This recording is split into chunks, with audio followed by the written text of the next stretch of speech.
Hello students, कैसे हैं आप सब? Welcome to today's class. आज हम एक बहुत ही इंपॉर्टेंट टॉपिक डिस्कस करने वाले हैं, एसएससी का नया नॉर्मलाइजेशन फॉर्मूला। थोड़ा कंफ्यूजिंग लग सकता है, बट डोंट वरी, हम इसे बिल्कुल सिंपल तरीके से समझेंगे। अच्छा चलिए शुरू करते हैं एक कॉमन फीलिंग से। आपके साथ कभी ऐसा हुआ है कि आप एग्जाम देकर बाहर निकले और लगा कि यार मेरा पेपर तो बाकियों से बहुत ज़्यादा टफ था। वो जो अनफेयर वाली फीलिंग आती है ना, बस उसी को ठीक करने के लिए ये नया फॉर्मूला आया है। कमेंट करके बताओ किस किस को ऐसा फील हुआ है। और हाँ, ये सारी इन्फॉर्मेशन हम हवा में नहीं दे रहे। ये देखिए, ये है स्टाफ सिलेक्शन कमीशन का ऑफिशियल नोटिस। तो जो भी हम आज डिस्कस करेंगे वो 100% ऑथेंटिक है। तो आखिर प्रॉब्लम है क्या? प्रॉब्लम काफ़ी सिंपल है। जब एग्जाम इतनी सारी अलग अलग शिफ्ट्स में होता है तो हर शिफ्ट का डिफिकल्टी लेवल सेम रखना, वेल, इट्स ऑलमोस्ट इम्पॉसिबल। कोई शिफ्ट ईजी आ जाती है तो कोई बहुत टफ। अब सबके साथ फेयरनेस कैसे हो? इसी के लिए नॉर्मलाइजेशन जरूरी है। तो नए सिस्टम को अच्छे से समझने से पहले यह जानना बहुत जरूरी है कि पहले क्या होता था, राइट? तो चलिए शुरू करते हैं सेक्शन 1 से। पुराना फॉर्मूला क्या करता था? वो हर शिफ्ट का एवरेज स्कोर और टॉप स्कोर्स देखता था और इन सबको मिलाकर आपके रॉ स्कोर को एक नए एडजस्टेड स्कोर में बदल देता था। मतलब आपका कंपैरिजन सभी शिफ्ट्स के स्टूडेंट से एक साथ होता था। चलिए अब आते हैं सबसे इंपॉर्टेंट हिस्से पर कि अब क्या होगा। Section 2, the new equi percentile method.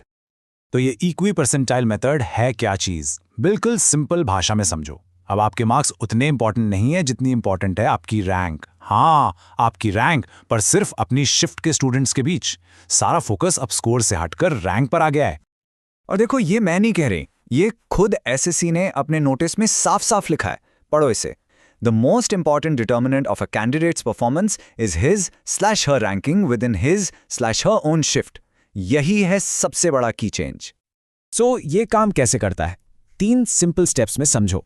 Step 1, आपकी परफॉर्मेंस को सिर्फ और सिर्फ आपकी शिफ्ट के स्टूडेंट्स से कंपेयर करके एक रैंक दी जाती है। स्टेप 2, उस रैंक को एक परसेंटाइल स्कोर में कन्वर्ट किया जाता है। और स्टेप 3, आपके इस परसेंटाइल को दूसरी शिफ्ट के सेम परसेंटाइल वाले स्टूडेंट के बराबर मान लिया जाता है। चलो एक एग्जांपल से इसको बिल्कुल क्रिस्टल क्लियर करते हैं। मान लो आपका पेपर बहुत टफ आया, लेकिन फिर भी आपने अपनी शिफ्ट के 80% बच्चों से ज्यादा स्कोर किया। इसका मतलब आप टॉप 20% में हो, ठीक है? अब किसी और की शिफ्ट बहुत ईजी थी और वो भी अपने शिफ्ट के टॉप 20% में है, तो इस नए मेथड के हिसाब से आप दोनों को इक्वल परफॉर्मर माना जाएगा। Simple, right? समझ आया ना? कॉन्सेप्ट क्लियर हो रहा है धीरे धीरे। तो चलो अब पुराने और नए मेथड को आमने सामने रखकर देखते हैं। Section 3, old versus new. तो सबसे बड़ा डिफरेंस क्या है? देखो, पुराना मेथड फोकस करता था एडजस्टेड स्कोर पर, जो सभी शिफ्ट्स के डेटा से बनता था, पर नया मेथड फोकस करता है परसेंटाइल रैंक पर, यानी सिर्फ आपकी अपनी शिफ्ट में आपकी पोजीशन क्या है। यही है a real game changer. Okay, तो सारी टेक्निकल बातें हो गई। अब आते हैं सबसे इंपॉर्टेंट सवाल पर। आपके लिए इसका क्या मतलब है? Section 4, what this means for you. तो इस पूरी डिस्कशन से आपके लिए क्या लेसन्स हैं? ध्यान से सुनो। पहला, आपका गोल अब ये है कि आपको अपनी शिफ्ट के दूसरे स्टूडेंट से बेटर परफॉर्म करना है। दूसरा, अगर पेपर टफ आ जाए तो टेंशन नहीं लेनी, आपको कोई डिसएडवांटेज नहीं होगा। और सबसे इंपॉर्टेंट बात याद रखो, अब आपका एब्सोल्यूट स्कोर नहीं, आपकी रिलेटिव परफॉर्मेंस मैटर करती है।